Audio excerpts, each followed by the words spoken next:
Hello everyone. Welcome to Excel Tech Academy. My name is Neha. I am Microsoft Certified Data Analytics Trainer.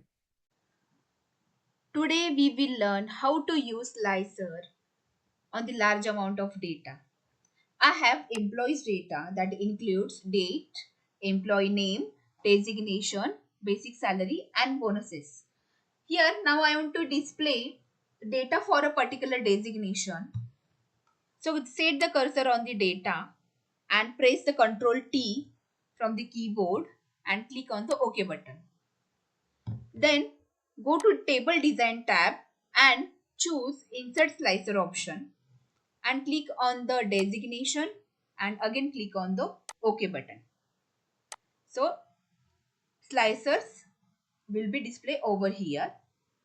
If I click on the clerk, the data for clerks will be displayed. If I click on the manager, the data for managers will be displayed. If I click on the supervisor's data will be displayed. And if I click on the workers' data will be displayed. Thanks for watching. Don't forget to like, share and subscribe. See you in the next video.